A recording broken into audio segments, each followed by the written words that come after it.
And congratulations, we made it. It is Thursday, May 6th, 2021. We just finished episode 29 of Big Brother Canada 9, and that was the finale. That was all she wrote. We just finished the 2-hour episode. I'm Dave Mader, joined with Jaemeel Robinson, as we have been for 29 episodes and 10 weeks, as we've been covering this whole season here on Super Mader Brothers Podcasting, finishing up this coverage. And we have our winner, Sean. Dave.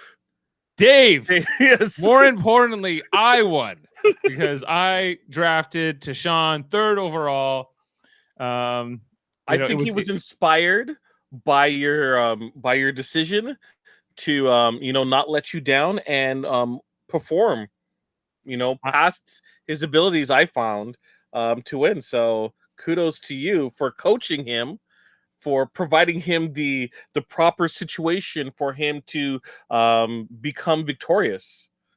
Well, and thank you to Sean in our pool for drafting Austin first overall instead of to Sean. And Latoya went second to Jen, as I recall. So, oh no, Amanda, I believe, took Latoya. So it was, yes, here we are. So lots to break down in this 2-hour finale. Maybe we need to go back, like they were telling us in these narrations to start off the episode tonight, Jaemeel.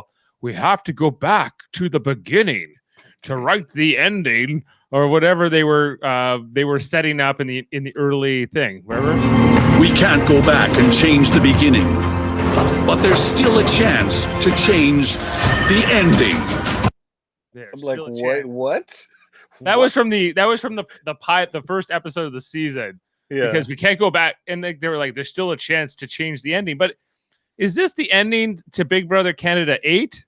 No, it isn't. I didn't see any member from Big Brother Canada 8 being mentioned in this episode. None whatsoever. They were not even there. They are completely buried in the history of Big Brother Canada. It's almost like it didn't happen, but it did happen. And yeah, none of those people were mentioned. In fact, the first 5 evicted here have gotten more screen time than anybody from that season. So, yes. First things first. Did they finally remember there was a superhero theme to this season? Because it felt like that in the last episode, but previous episodes prior to this, outside of the first episode, there was barely anything. But wasn't the superhero theme part of Big Brother Canada 8? And this kind of carried over into this season, yes. But it was also because it was overgrown. And I think they were like, hey, we had a lot of these comps and things already made for last season. We didn't get to use it.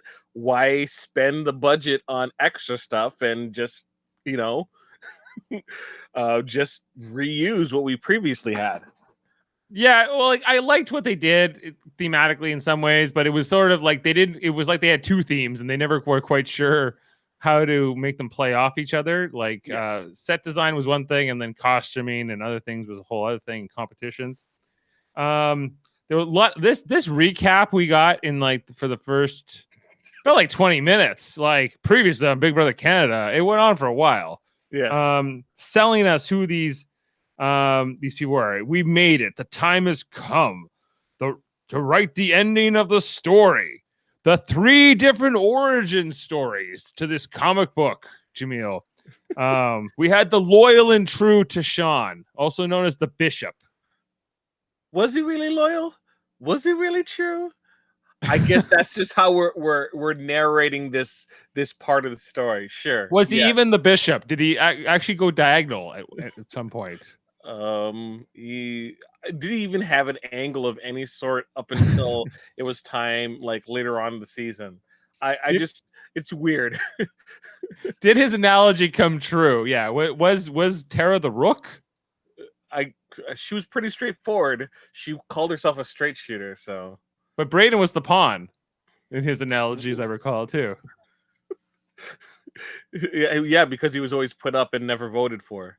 Right. Yeah. So he was literally the pawn. He was. We had the social butterfly in Brayden, who was also known as the social prodigy. They said. Will this social butterfly, now social prodigy, win the game? No, the answer is no, but he did get a vote from Tara. And then of course there was Tara, the tiny but fiery mom, the comeback queen, also Trick Shot Tara. She was in this mix. Also, and then we got Arissa came on the screen. She was in a very interesting red dress tonight. I wasn't feeling it. Sorry. I think it's worth bringing up on screen here. This dress did not look good when close up, but from afar with the shoes and everything, great. And that's Fashion Hour here on the Super Mario Brothers podcast. I wasn't digging it. It looks like it's finale worthy. I guess I'm not a big fan of those type of dresses, really. No, I didn't think it, like when she had her close-ups, it didn't really flatter her so much. But I like Tara's dress. Tara's dress looked really nice. Tara's dress was very nice. I thought Beth's dress was very nice. I also thought Tina had a great outfit. I also just while we're on the fashion thing too. Okay, the guys they were showing off a lot of ankles. Are socks out? Are socks not worn anymore? For me, socks will always be in. I don't care what anyone says. Right? Socks will always be in. I love socks. I'm wearing my socks right now. They go up to my knee. I love it. Yeah, that's what I do too. I mean, are we old men now? Is that what happened? No, Jaemeel? Socks are. I don't like the shoe with the with a little bit of sock, the ankle sock. No, that's not me. They didn't have anything. I couldn't. Like Braden, Jedson, Tashawn. There were no. And these were not long pants. We saw quite a bit of leg. If I'm not wearing shoes, right, I'll be wearing socks or not socks. But if I'm wearing shoes, there's always socks in my feet. Always. Yeah, always. It's what you would expect. So anyway, so that I definitely noticed that tonight. In some of the outfits, I think Kiefer, I couldn't tell. I think he had socks. Anyway, so I want to talk about this part one of the HOH we got tonight too. Before that, the recap. I have a little thing to say about the recap. Sure. Yeah. Did you everyone got their moment to shine, with the exception of one person who had no moments to shine, because basically the only reason he was there was to be Rohan's sidekick and to be Austin's interest for 30 seconds, and that was Kyle. I did not hear any lines from him. Like Julie had more moments on the recap than Kyle did.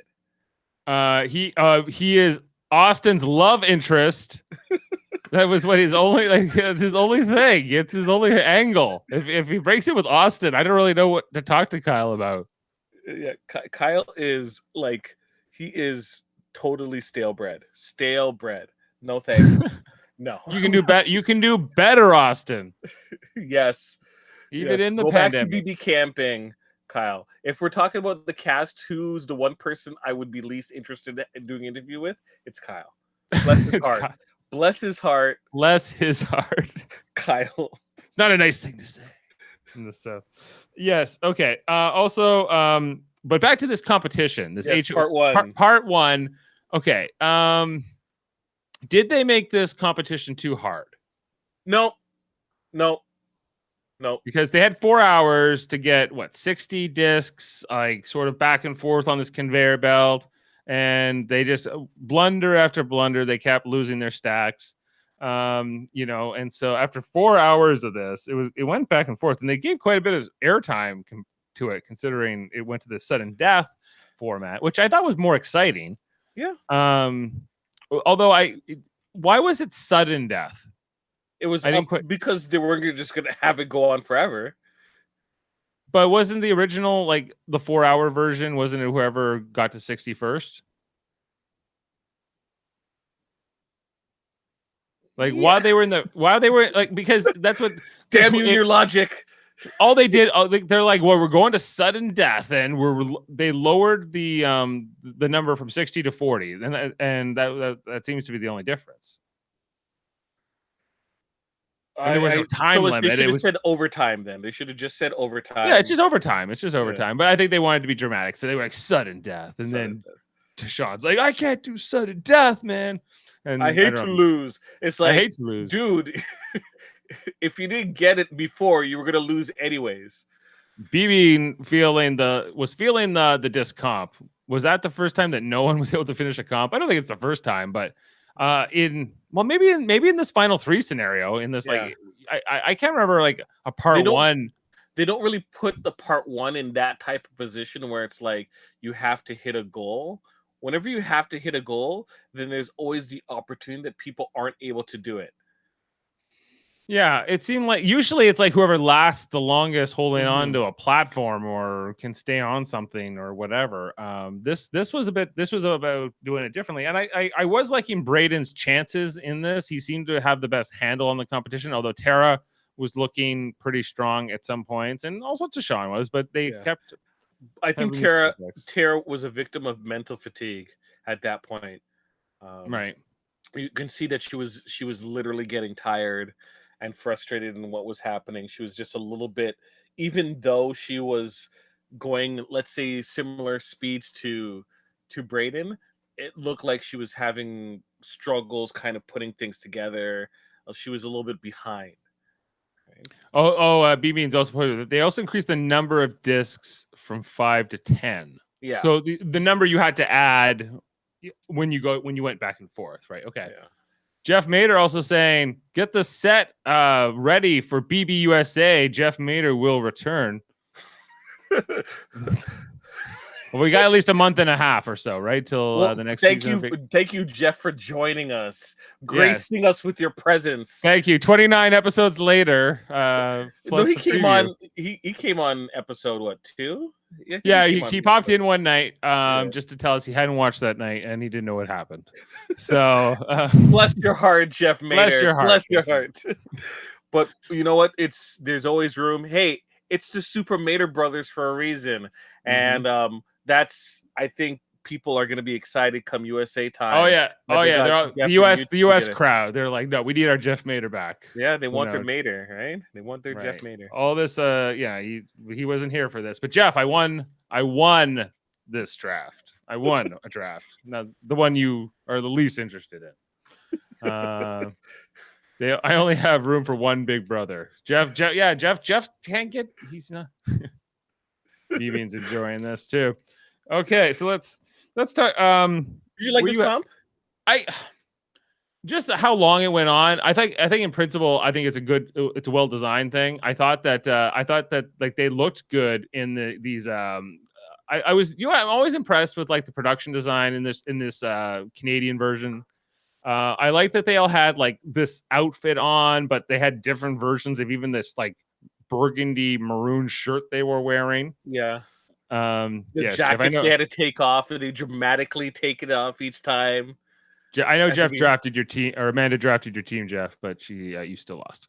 So it's I won, and Sean almost won with Braden as the last overall pick. But just how they like, I like how like Braden had a T-shirt, Tara had like this thing, and then like I guess like a muscle sleeveless shirt. And Tashawn had like a button up. I was like, that's impressive detail. Like whoever was getting these outfits together and things like that. It's like, hey, you know what? We're doing it based upon people's personalities and what they like, and you know that type of attention to care, like it matters. I think it's an important thing. Like we're down to 3 people. You don't have to do, you know, catch all type of things. You know the characters on your show, and you should dress accordingly. Let their personalities come out. Let Kiefer have big eagles and coming out. Yeah, well, let people be themselves, right? I think it was also one of the messages of this season. But and also like what were these hoverboards? That's what they called them, hoverboards. Yeah, I felt a little cringy on that. I wasn't a big fan. They were more like they were like mine shaft, like conveyor belts or something like that. Yeah. So, but I thought it was fun. I thought it looked good. The lighting was well done. So yes. It was, and then Braden won.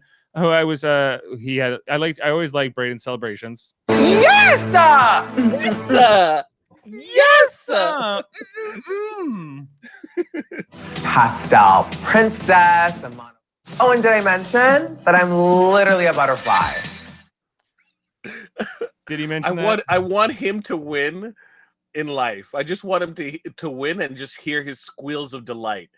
it brings a smile upon my face. Yes, Amanda, you did a much better job for Jeff than you did for yourself. And I believe you, let's just check that quick. You had a Latoya, and you took Rohan over Brayden. That was your other choice, because you could have had Brayden and could almost, would have been very close. But you were like, no, Rohan. I'm all about the Ro show, baby. Woo! Time to find that. It's been so long since I played that. It's the Ro show, baby. Even though he said it multiple times, but we'll get to that later on. Yes, definitely the production design for this entire episode, I have to give a lot of kudos to. Even though there was a couple of missteps, just a couple. But going into part 2, which we'll talk about in a second. Part 2, I think, is possibly my favorite design set ever in Big Brother for a competition. This looked fantastic. I did get a shot. Okay, here we'll bring this up here because I did take a shot of this. This was like Tron, was what they were going for, right? Yes, and the perspective lines, there had it had a center point that it was all going to. It looked fantastic.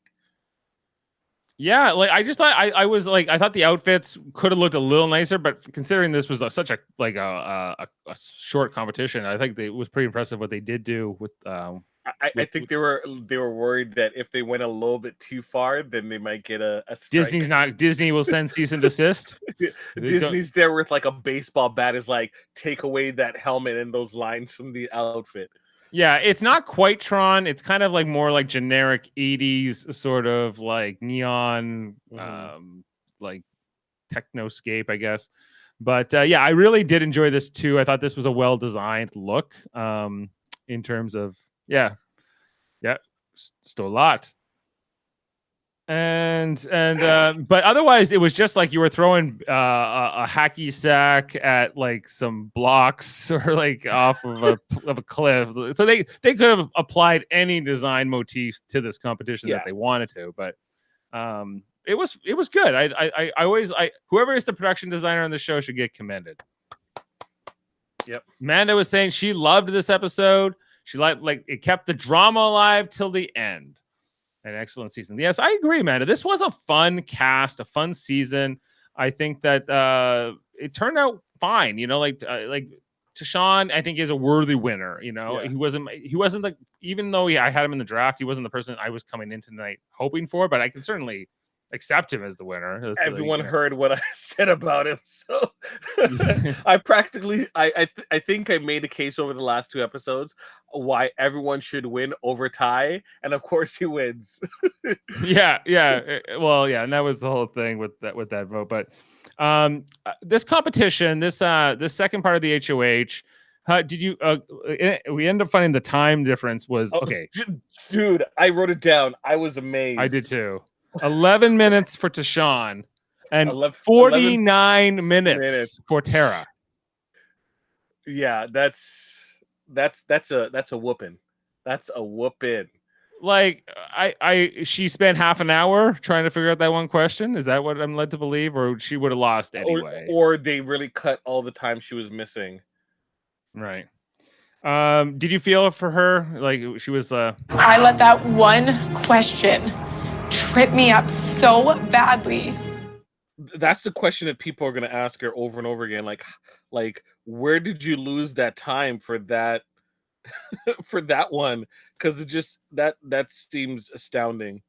And you could kind of see it if you watch back when they were announcing who won. You see her face. The moment that they say 11 minutes and 49 seconds, she knew that it wasn't even close. Yeah, I felt for her here. I was really hoping that it was going to be Tara and maybe Tashawn in the final 2. That would have been the win-win for me, from a draft perspective. But I thought that would have been an interesting final 2 too, like how those votes would have fallen respectively. But that's not what we get here. We get Brayden winning part 1, Tashawn wins part 2. It's almost like, and I was just like, they're going to take each other. It's kind of irrelevant. Yeah, it's a little bit irrelevant who takes who, but maybe not. Like, I don't know if how this jury would have voted differently if Braden was the one to win part 3, or not. Like, it's hard. We'll never know for sure. But that's an interesting thing to contemplate. But before we get to the jury, exactly, let's talk about the jury segment that we had when Kiefer was brought in. So we start here with Anthony Douglas from Big Brother 7, Big Brother Canada 7. Why is Anthony Douglas here? Because they're not going to reference anyone from season 8. Okay, but wouldn't we want to bring the winner of season 7, Dane Rupert, not the runner-up? Nah, I think Poutine Papu was closer and available. Here he is. He looked a bit different. He was wearing a mask, but more rotund. Maybe a little. I don't know. I just I was like it's hard to like. It's been a couple years since I've seen him on the show, and I remember him being sort of a one-dimensional player. Somebody who was just all about loyalty, loyal alliances, and well, look, he's an interesting choice. He's an interesting choice to host this segment. I think it's availability, honestly. Well, there's past winners. There's so many past cast members you could go to. Who's answering that call to come for 30 seconds? Well, you go to the Toronto people first, and I guess Anthony Douglas is maybe one of the. Gary Glitter comes to mind, or no, I don't think. I think Gary Glitter would be a little bit too much for this. Maybe, you want someone who's really great, or you want someone who can just be a coat rack so that the other jury members can be like the centerpieces. They can hang their comments off of it because you don't really care what he says. He's not an interesting personality that you're like, ooh, I want to hear his take on things. He didn't give a take. He basically just asked. He was like a parrot of what production wanted them to ask the cast members, and the cast members, they have at it.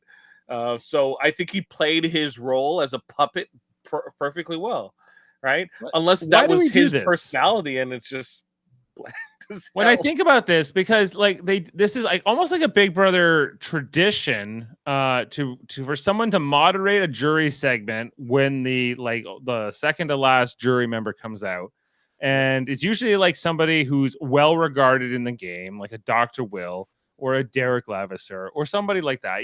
So I guess like Anthony is they're assigning that kind of value to. I personally wouldn't, but I guess no. I think they're assigning I think they're assigning that value to the Pretty Boys, not to him specifically.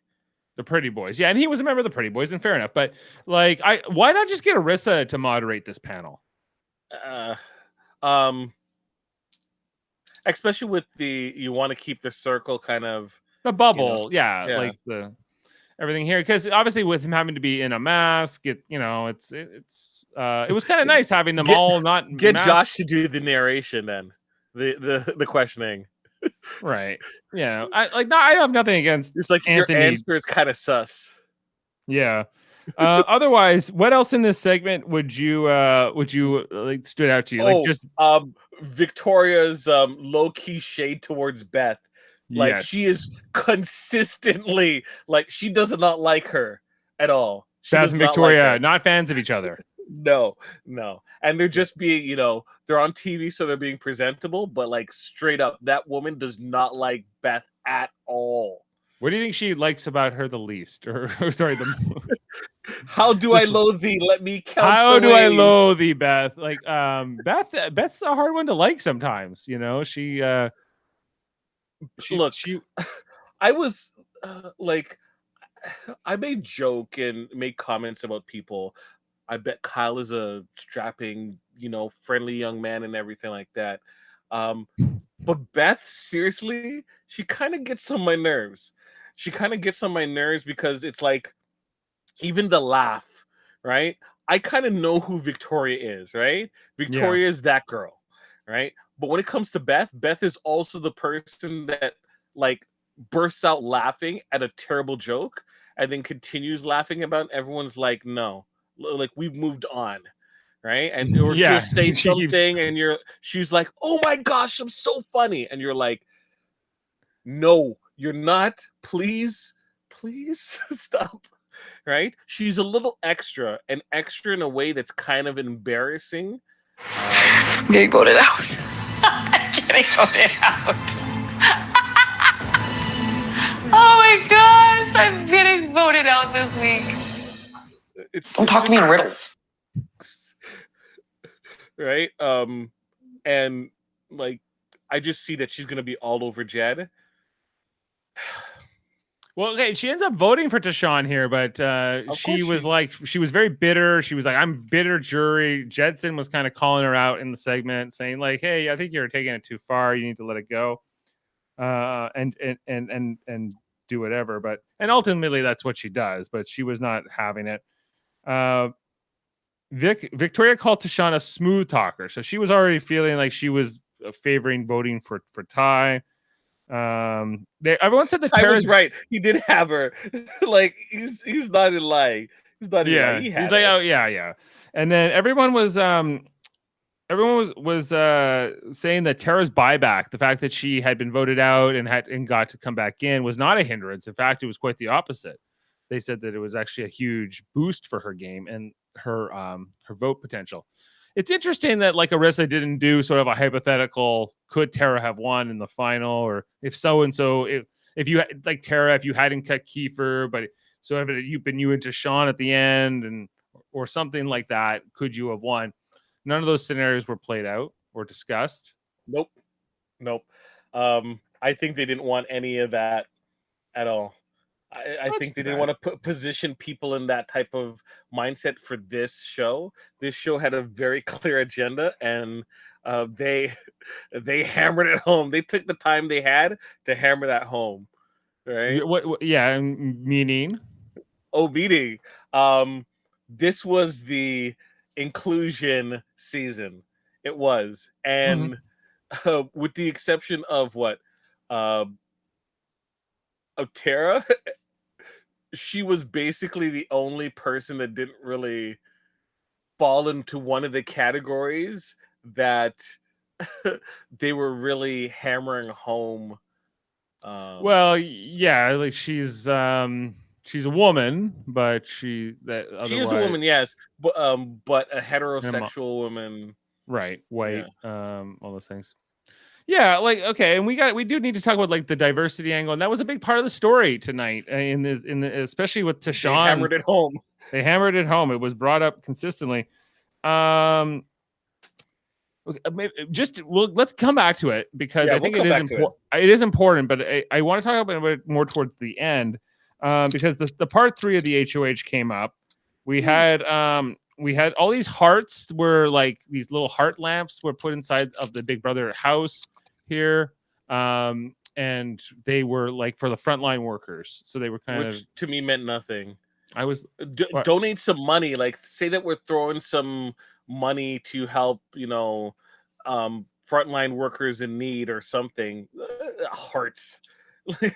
Yeah. We put some decorations. Us and the 5th graders put hearts in the board, and that's to represent our love for frontline workers. It's like, look, you guys are a huge corporation.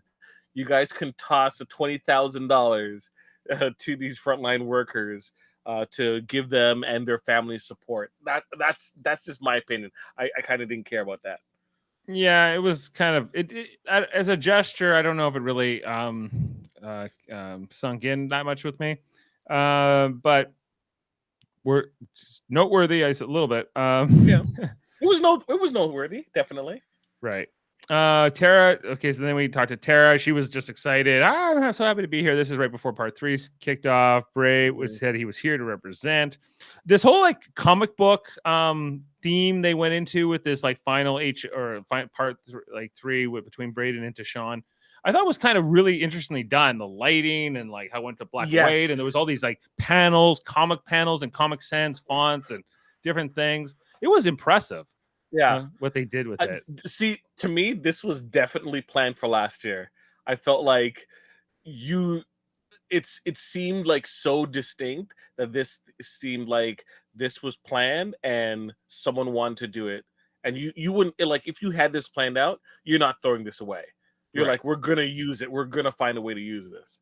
Yeah, exactly, and it worked out. Like just in the shadowing, things like that. The way that they incorporated it was very, very impressive.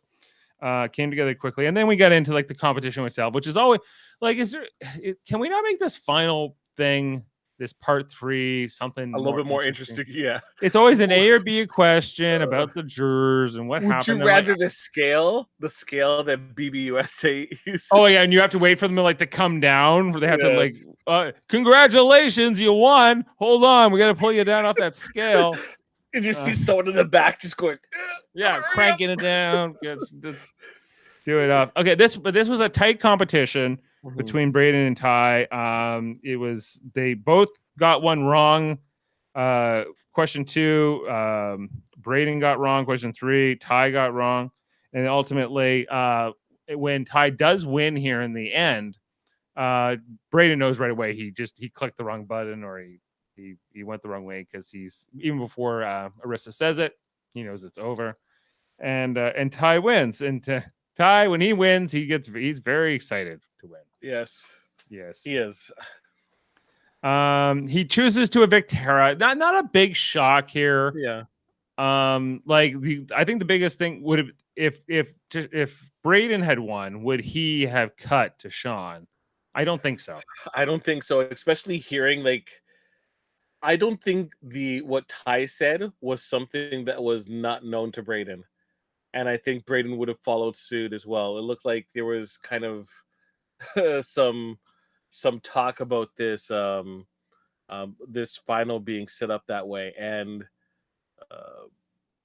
I guess a good reason why they didn't show it in the feeds, because it would have been kind of anticlimactic once parts 1 and part 2 were done. We would know. We would know, and it would just So like, even the pacing of this finale. Did you enjoy this finale from a pace standpoint? Because it's I didn't understand why all the clips were at the end of the episode. I could understand after the vote took place, showing the videos, because they were also showing it to the cast, and you didn't want that to be influential. We remember your feelings about last time. They purposely waited until the end to kind of show off a lot of these things, so that's fine. I just felt like there could have been stuff in between. It just felt like, okay, the vote is done. Why are we waiting like almost 30 minutes until we actually get our end result? Right? And it just felt like it was a little bit too early. And then the end just was kind of like so quick. Right. It did, like, it's not live. It's edited down. It's so they can. It doesn't have that same sort of tension that a live show does. A live finale does, like it does, and like even the one we watched for the US. Right. It was a COVID season, but they still did a live finale, and this is all just taped, edited, broken down. Even the jurors like going up and putting their chip in or whatever. Those were edited down. You didn't have to watch like the whole walk up and walk down. So you have that advantage of being able to trim out anything that's like extra. Yeah. Okay. With effort though, they could have cut this episode down to an hour 30. Right. But let's get back to this the diversity and inclusion question and the whole thing here, because this is what Tashawn says. He goes this is the most diverse and inclusive season ever. And I want to make sure that there's a black winner guaranteed. So, and that's why he cuts Tara here. So that it's Braden, who's also black. So, what thoughts? Okay. So there's been a lot of talk with a BB fandom about it is so rare that a winner that is black lasts long. Because they're typically voted out, whether it be the case of a poor casting, like Devin isn't lasting long in any season. I don't care what it is, right? He is doomed forever to be pre-jury. Devin from Big Brother 16. Yes, yes, he was moved out pretty quickly, and he blew up his own game in the Bomb Squad. but this is something that's happened consistently, that there hasn't been that much Black individuals or POC. Like, I think POCs overall, with the exception of recent seasons, have been extremely few and far between. I think there was like only 2 winners that were POC prior to Big Brother Josh. Prior to Josh, I think. Yeah, like Josh was 18 or 19. Right, but in Canada there haven't been any, right? Gary Glitter would have been, but wasn't. We've had more LGBT representation. Yes, and more women winners and things like that. More women winners. So, yes, I can understand, but at the same time, what I stated from last time is I want a person who's deserving to win. And I think between Tara and Brayden, I let my feelings know that I felt that Brayden played a wonderful game, played a game that was respectable and could be considered winner worthy. And if he had just said, it's great that, Brayden played a wonderful game and I don't want to face him in the end, with the added benefit that at least a POC will win this year. I can do that better than just saying there's going to be a POC who wins this, deuces, right? I felt that was dismissive. Right. Well, I guess it comes down to what's Tashawn's motivation behind the statement. Is that to soften the blow to Tara? Is that because he really believes it? Is that because he's working to his case, or how he just wants to be perceived on the outside? Like, I guess so. How did you feel about that? Like, I felt for Tara in the moment because I a little bit, because I just thought it kind of like, well, she was like, damn, why am I not Black? Well, like nobody, like none of us I know chose our signed, like, some people choose to change what, maybe their assigned gender and things like that, but but like people are who they are, and so I think about two seasons ago. I think it's interesting that Anthony Douglas comes up here because he went up against Dane Rupert in the final 2. One's Black, one's white. Dane Rupert won. I don't think he won because he was white. I think he won because he deserved to win. Yeah, so he was the better player. He was the better player. So there's like, it's not that the jury wouldn't have voted for a Black winner. It just, in that case, he didn't deserve to win as much as Dane did. Right. So, and in past, if we're being truthful to ourselves, we technically did have a Black winner with Gary Glitter. He just, the circumstances were, he didn't win. His friend was an idiot. Can't choose your friends, right? See, if he had Topaz in the finals, she wouldn't have had to vote against him, and he could have won. He would have won. Yeah, right. But that's how the cookie crumbles. Now, if Tashawn didn't say those things, would he have won? I think the way things played out, yes, he would have won. He would have won anyway. If Ty took her, would he have won? Seeing how things kind of played out, I don't know, that's results oriented, results focused, but I think he could have won. I think he had a pretty good chance. I didn't think it was going to be as a blowout victory as it was. So even against Brayden, Brayden, I was a little bit surprised Brayden didn't get a few more votes. That this went 6-1. So if the jury was that pro Ty, then I think he could have won against Tara as well. So, yes, I think so. I think this would have been uphill battle against Tashawn no matter what, especially with her not winning a comp in the finals. Right, but okay, and there was also like, I'm kind of jumping around here, but there was a lot of like these montages tonight, and Ty has been kind of one of the most vocal of the cast about how welcomed he felt with how diverse this cast is and how it's made him feel special. I guess like there's people there to help him with his hair. That was a big thing he kept bringing up. Do you kind of understand that, or yes, I do understand it. Okay, it's not weird. Actually, I think it's I mean, like when I say it's weird, I mean it might be like people might not be able to understand like the relationship with black hair and I don't relate as well to that because I don't know enough about it. Like I understand it's different, but I don't have enough experience with it to really fully relate. But that's okay. Like it's in terms of like the cast being diverse, I think it's the best thing that they've ever done. Because I think when you and I think I talked about this early in some other podcasts, when you have a cast that's like basically built based on sort of what the demographics are, or even less. Like so, like let's say 20% of Canada's black, or less, probably much less than in Canada. Like then maybe 20% of your cast is black, right? Or if 10% of your population is LGBTQ, then 10% of your cast is roughly that, or something along those lines. However, when you do that, I think what the result is, and this isn't a thing about prejudice or sort of discrimination, but I think people look at like the people who are minorities maybe in these reality games as jury threats, right? Because they might say, well, there might be people motivated to say it would be great to have a black winner, a native Canadian Aboriginal winner, an LGBTQ winner, right? And so if it versus somebody who doesn't have sort of a special status or something that they can she's a mom, I don't want her in the finals because she's going to be a sympathy case, or whereas if you're a single 20-something-year-old who is, you know, fresh out of college, it isn't the it isn't the most sexy sympathetic vote in comparison to others who might have had it harder.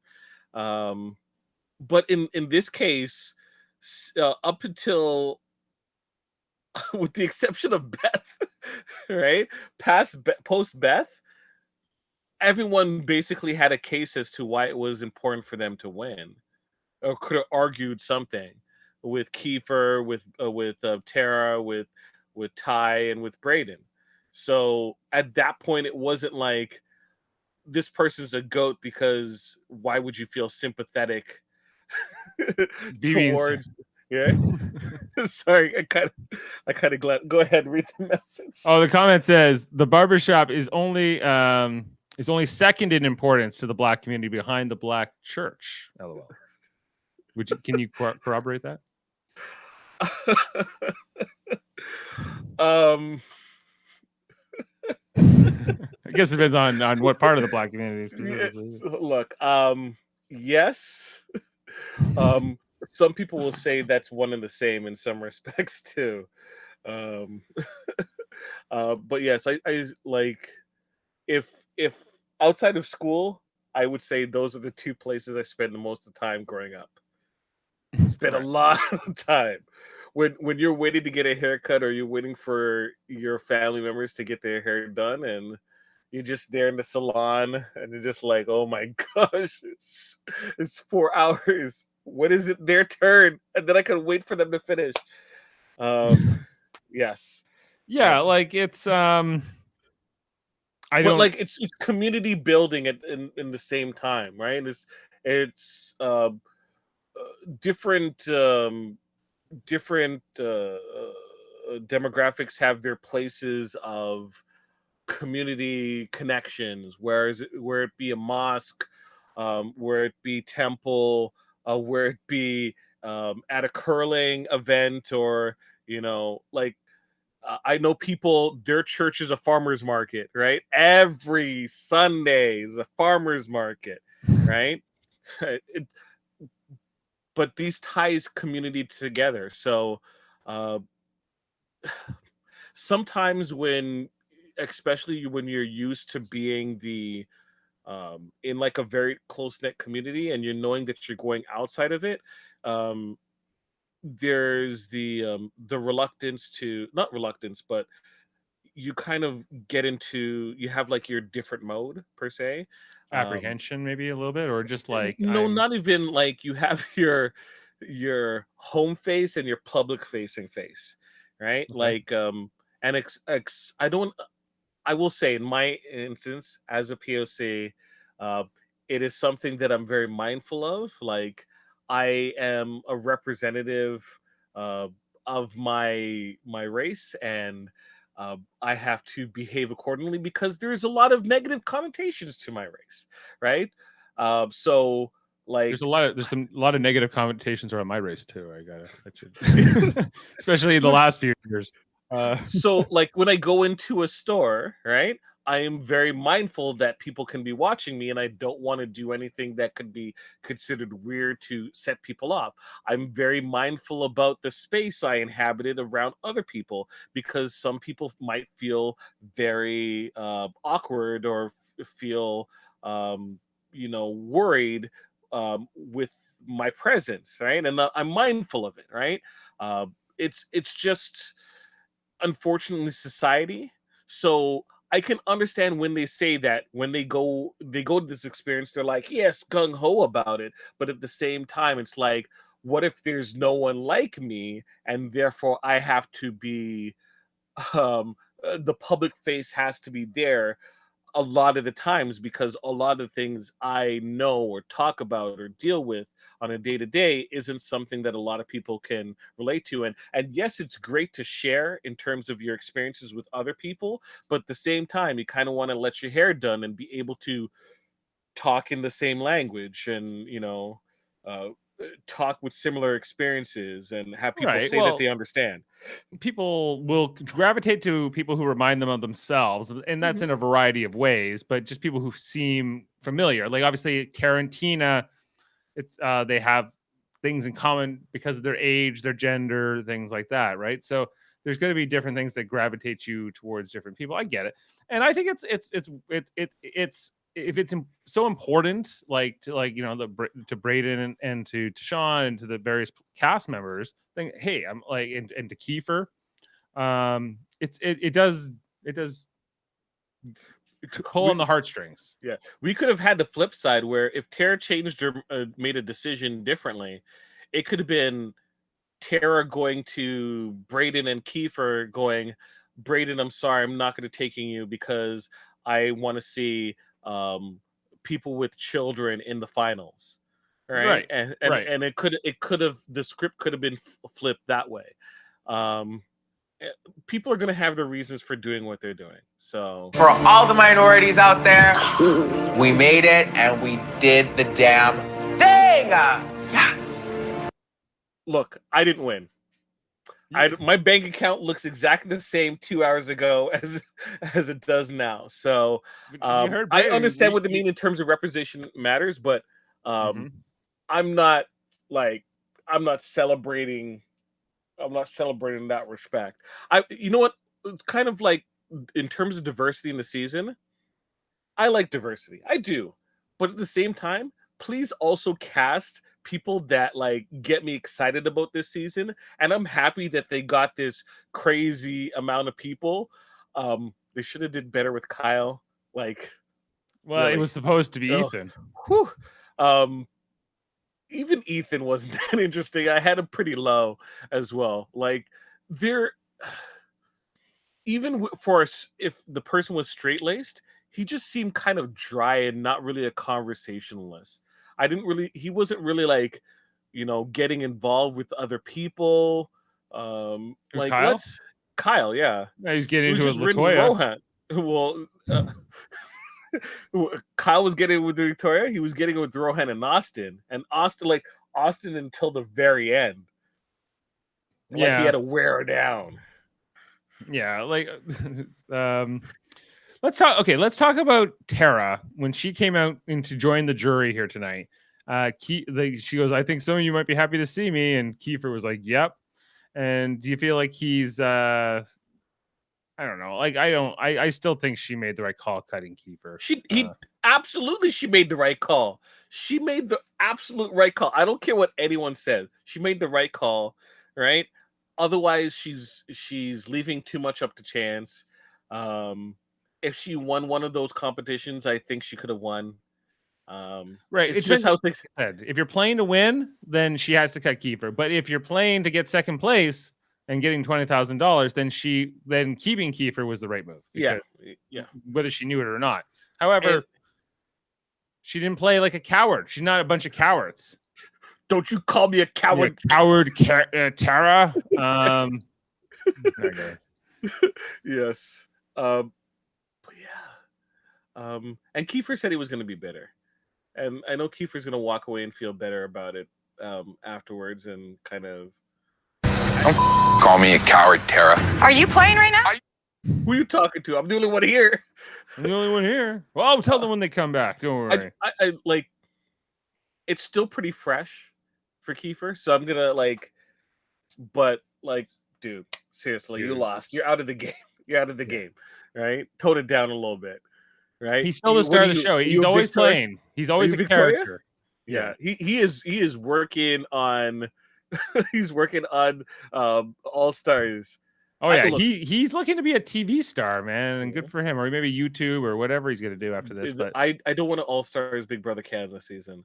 I want Big Brother big personality season where you put all the big personalities. I don't care if they were first one eliminated or if they were eliminated pre-jury. Put those crazy people in. I want Min Lin from last season. Min Lee, was that her name? Min Lee, yeah. Put Min Lee in. Put Jamar back. Jamar, I don't know if he's allowed. No, he just can't say pop pop, and he'll be okay. Put I don't know if I want to put Victoria in because she's that you girl. gotta throw Victoria in. You gotta throw Julie back in too, I think. Julie made a pretty good case for herself in this episode. She did. These jury questions we got tonight, what did you think of them? Pretty boring? Oh my gosh, please. I was like, where is the fire? Where is the fire? And look, also, dude, you're not playing anymore. Stop promoting yourself. You are not a tagline. You are not the Rose Show. You don't have to say spicy every 5 seconds, right? You're not coming out with like your own hot sauce or anything like that. We're real spice. Yo, we're real spice. Like that annoyed me more than anything.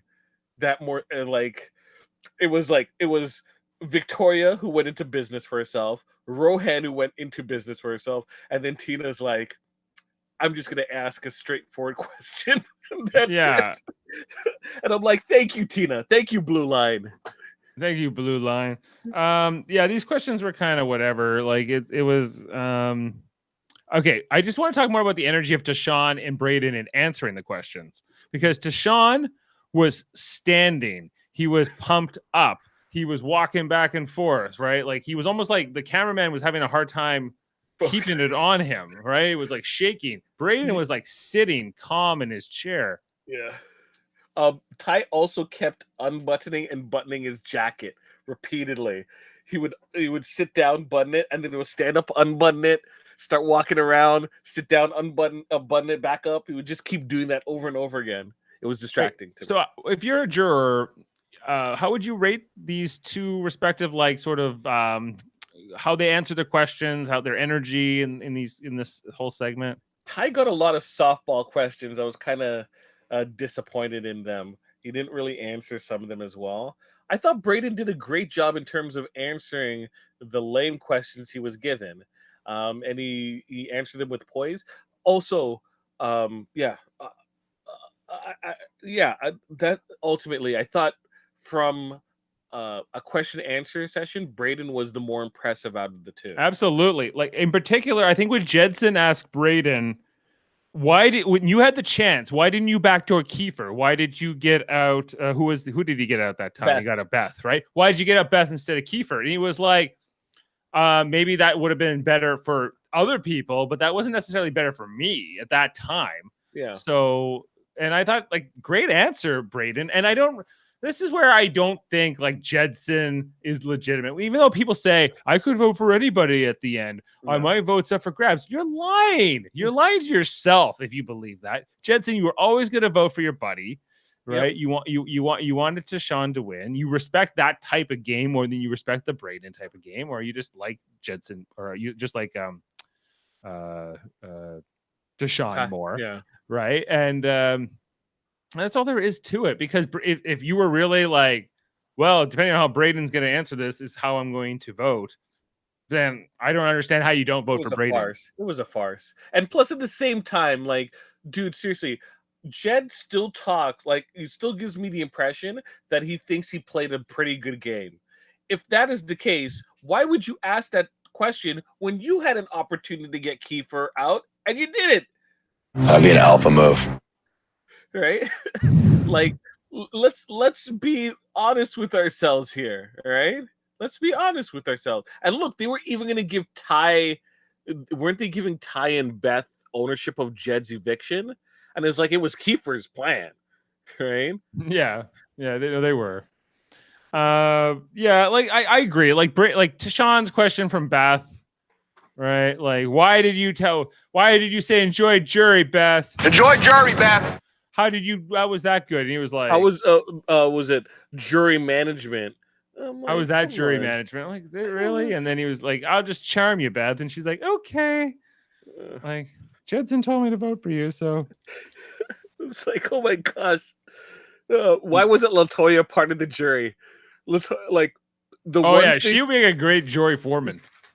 So we're gonna come back and talk about the pre-jurors in a second, but like when we come back to it, I have thoughts. Yeah. And then Tara's question to Bray was why are you a force to be reckoned with? So she was almost trying to help Brayden here, like tell them why they should vote for you, but it seemed like a lost cause. I also love this kind of shot here that we had of the guys in the house while we in the mirror with the jury on the screen. Yeah. Just some great camera work here and just how the use of the set. And then the votes are over and we go into our montages and kind of our get together show. So the first thing they do is show a montage of all the fire and drama. Oh no, I'm sorry. I skipped over our first five, which we kind of touched up. I'm first sorry. Five. This happened first. We had our first five back. Austin and Josh in a suit, looking more official than he ever looked before, in some kind of high fancy office. What's going on? That I felt like it was a green screen, man. That's a Zoom background. I think that's a green screen. Yeah, maybe. Julie wearing a tiara. Yeah, no, she's all about that. Pageant queen. And then Kyle from his parents' living room, and and then we got LaToya. That's her actual hallway. We've seen it in her yeah, interview. That was in her intro package. Yeah. Quite the suit. She came dressed for it. She got to show off her designs. Yeah, she was. So okay, and they basically gave like maybe one sentence or two to each. Julie said the country was outraged by her outing, which I did hear there were people who were disappointed that she was gone. My chances of winning this pool dramatically dropped after that first week. Josh said he was great. He got the paranoia going. Right? If you he was here to blow up the house. He's just owning what he did, so yeah. If you wanted best friends, I don't know, go to daycare. And then we got LaToya. She was devastated by the Sunsetter betrayals. She went into business for herself. Thank you, LaToya. She was cutting off Arissa, and she was just laying down the law. She's like, if she was still there, Sunsetters wouldn't have broke up. That Kiefer wouldn't have been put up. This romance business wouldn't have been a thing. People are tired of it. They don't care about it. Like, I was like, she's speaking truth to power. Thank you. I wish make a game move. Don't make an emotional move. Oh my gosh. We missed out with LaToya not being in the house because like the sauce would have been cut out of the knees. She would not have let those guys play like that. Yeah, it's almost like unfortunate we lost LaToya where we did. However, like these players who come in too strong, they're burning too hot. Like Julie and LaToya, they're kind of cut from the same cloth. Yes. Yeah, like they're not long for this. They were kind of targeted early, and it kind of makes sense. Yeah. and like other people just based on who was aligned with who, why the likes of Kyle and Austin went. It's based on who has power at that time. I love that Kyle, the only contribution Kyle had was, how are you and Austin going? And he's they're like, good, we've had a few calls. Yeah. And then it's like, Austin, let's talk about, you being in the game and your relationship with Brayden, who's actually in the game. Right?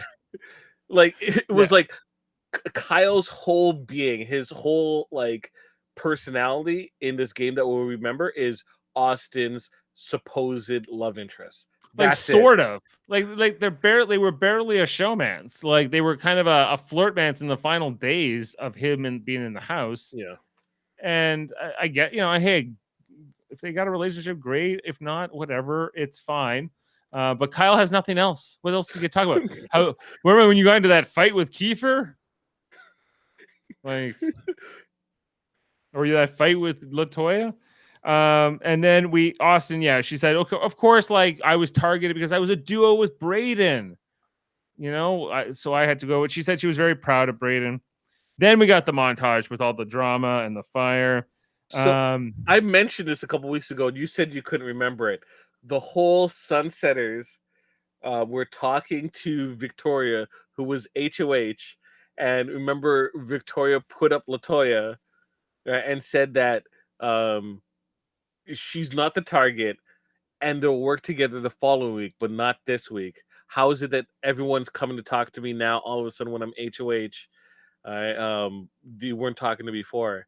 And then they kept cutting each other off, and Victoria and LaToya's like, okay, this is how conversations are supposed to work. And she's like, don't talk to me that way. That was the conversation I said that was awkward. That was the awkward conversation I felt that should have won. I agree with you.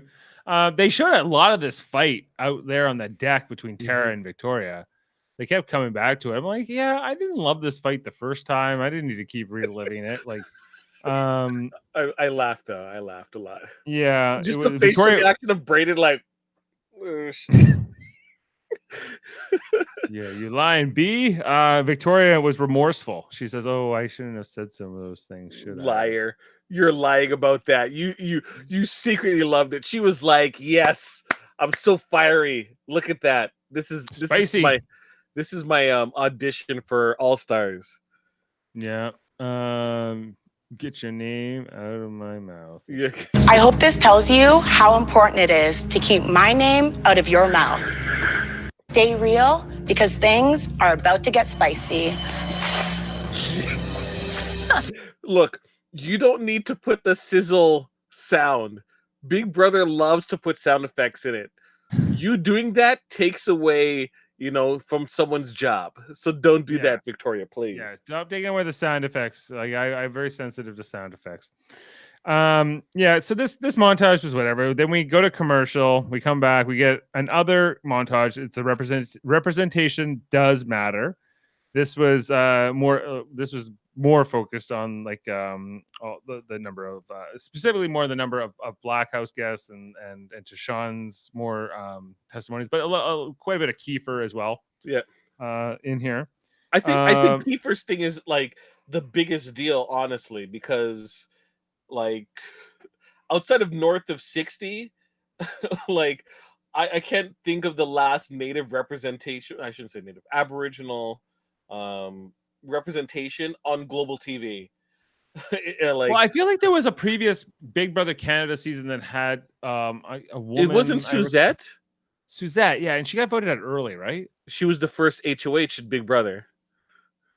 She answered the phone call. Oh, right, she answered she happened to go in the kitchen and she answered the phone call.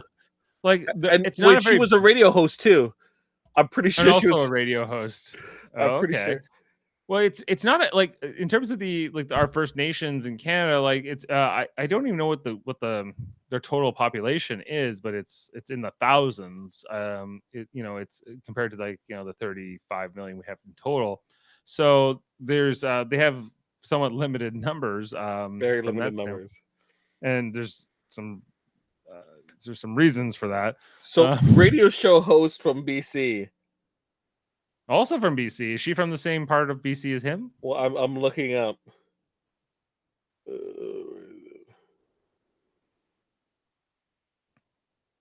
I'm looking it up. Sorry. No worries. Yeah, like it was. Yeah, like I think Kiefer being on the show was big, obviously, and like I'm really glad that he won Canada's favorite house guest. You know, like we both voted for him last night. We did it right here on the show. It was a lock. Like I don't. It was a lock. We should have just thrown some votes. Once Brady got to the finals, like the final three, I'm like, it's a lock. Like Kiefer won it. Yeah, there was no way Kiefer wasn't gonna get it. If it hadn't been Kiefer, who would have got it after him? Braden. Probably Braden. Yeah. And then if it wasn't Braden, it would have been Victoria? Possibly. Victoria, then Tara, then Tina? Yeah. Beast Coast. Yeah. Look, the whole awarding and stuff I was not a fan of. That whole section there.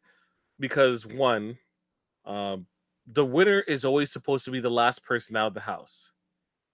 But they set off the fireworks too early.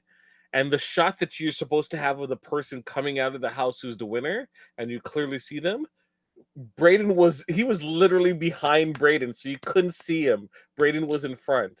Let's see if we can see here. This is a little bit afterwards. So yeah, but Braden came out first, right? Mm-hmm. Which he's supposed to, because the winner's supposed to be the last person out of the house. But they didn't stagger it enough. So you get that scene where it's Ty coming out, opening the doors, and then the confetti's coming down. Yeah, and because there's no audience there, the energy is always going to be a little bit weird, right? It was kind of like this for the end of the last USA season, where there's just nobody there. It's just Julie and I guess some production staff or whatever. It's almost like you should just throw in like a track, like throw in like an applause track or like a fake crowd. WWE Thunderdome, where they have the screens of fans watching. Yeah, maybe. Yeah. I don't know, like just to create some like they did the best they could with it, and at least the cast is there, or at least the jury part of the cast is there, and so they can say like, hey, and try to create as much as they can. So no face mask for Arissa. They were just like, hey, we're all in the Big Brother bubble together. Yeah. Maybe she's vaccinated, I guess. It's not impossible. So you wouldn't want to advertise that though. Hey, healthcare workers who only had one shot, I got both. I'm fully vaccinated. I'm Marissa Cox. Maybe she got the Johnson & Johnson. She may have been. I don't know who knows. That's true. I kept thinking about that would explain the dress. When they went off the air here, like, do you feel like, okay, guys, just so you know, the province is a complete lockdown until at least for the next 2 weeks. So we'll take you back to the jury house. You're all going to go back to the jury house and stay there for tonight. Why wouldn't you still, stay in the bubble and let them party? Yeah, that's what I'm thinking. Like, are they still? Because I think in a typical season, you would have some kind of after party you would go to after. They would go to Vegas or Niagara Falls. Right. They won't get to do that. It's actually better to be in the Big Brother bubble than to be, in the outside world, right? Where we are right now, where I'm drinking, soji, sake by myself. Well, I'm doing it with you virtually, so. Yeah, it's true. But is there anything else from the episode I missed? Like there was another montage called Hot Express Mess or Hot Express Mess. Just how people are messy and people messy gameplay / messy in general. Yeah. Which was nothing really. And then they all pointed to who had the most messy gameplay, and they all pointed at Beth. Yeah, and that's fair. And a guy who doesn't believe that reindeer are real now has $110,000 plus a trip from Expedia plus a Weber grill. They're gonna take a picture with him in front of a reindeer. That's gonna be the Christmas photo. It's gonna be Ty with a reindeer, and they're like, "Merry Christmas from Big Brother." Just book it. Book it from me. But Dave, we made it. We made it, man.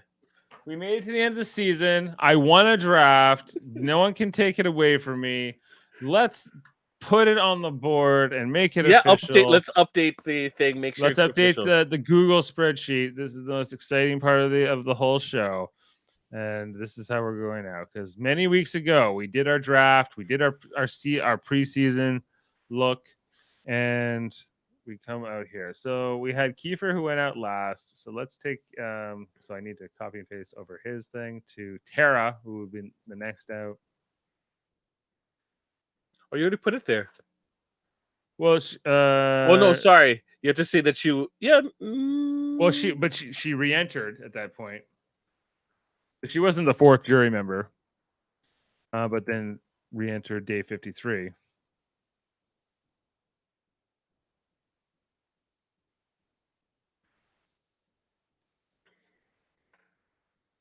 And then evicted again. I guess it would have been like day 71 or something like that. And she gets third place. Which, hey, you beat Beth. She beat Beth. And then Braden would come after that. And Sean almost, with this last pick, won the whole thing. So he was just good pick. Up. Good pick. Runner up. And of course, me with my guy, with Tashawn Carter-Newman, the 29-year-old Capricorn from Montreal, Quebec, the urban planner. Winner. Chicken dinner, as our good man Braden would say. Where is he? Kudos to you. Live free, he says. Winner, chicken dinner. Okay. So, hey, I'm pretty pleased. It's always great to win, isn't it? It's always great to win. Hey, I'm just pleased I won. I'm pleased that I'm the greatest. I have to humble brag here. 2 out of the 3 last people were your people. Right. I had Tara and Tashawn in this, so it was a good year for me. I think I'm starting to get better instincts on this. I'd like to I want to give a shout out to my parents for creating this absolute champion. Yes, thanks, Mom and Dad.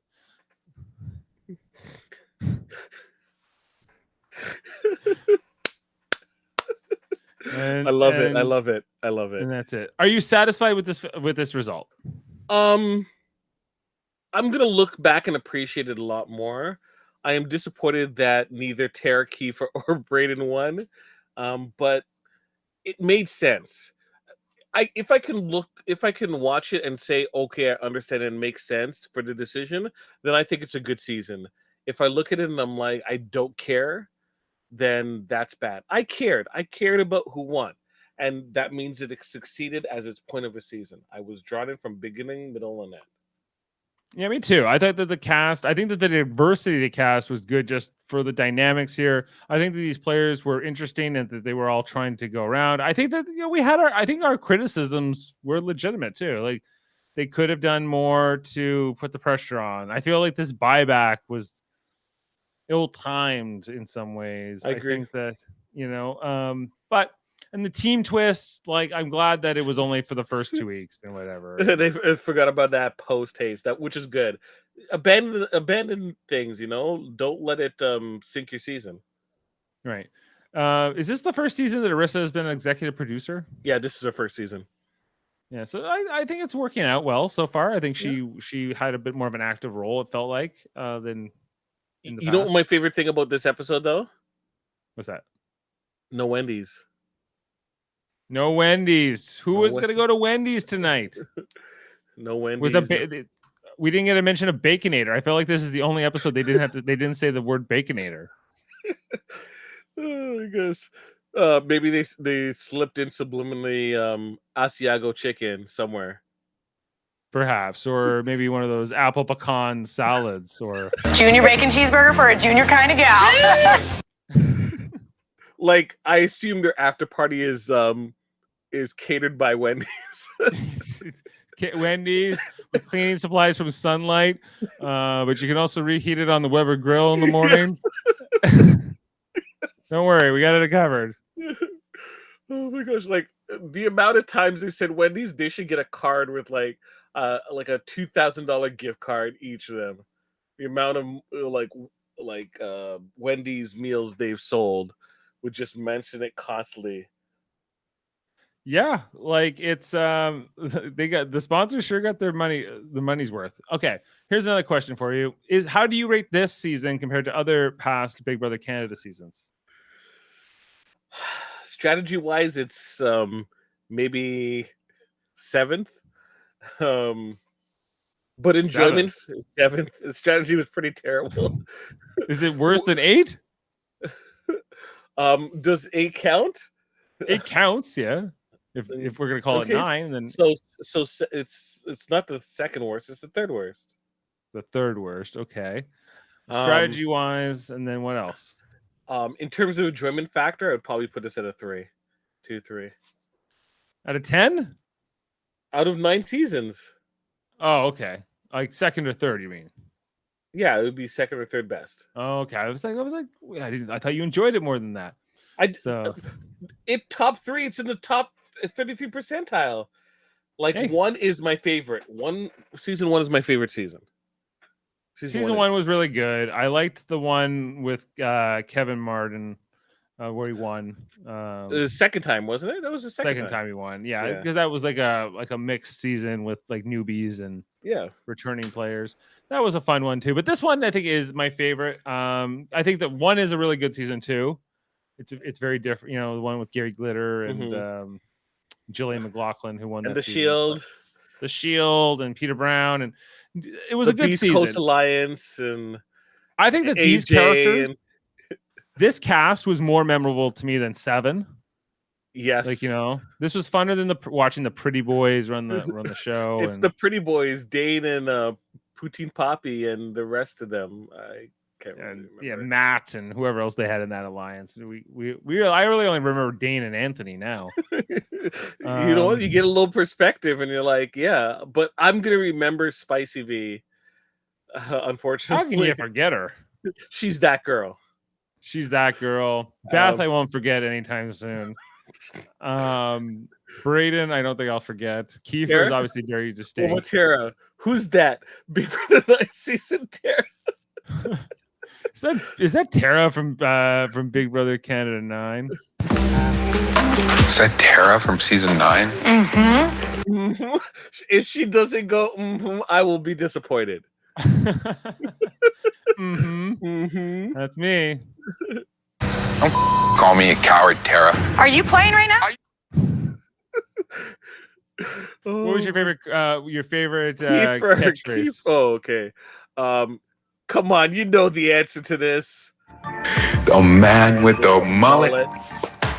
Big gullet, bigger heart. Let's go. Let's go. I loved Kiefer as a character. Yeah, he was a great character, always going. Was kind of like a wrestler. If a wrestler was person, like cutting promos to himself in the bathroom. And then anything happens, he's like big reactions.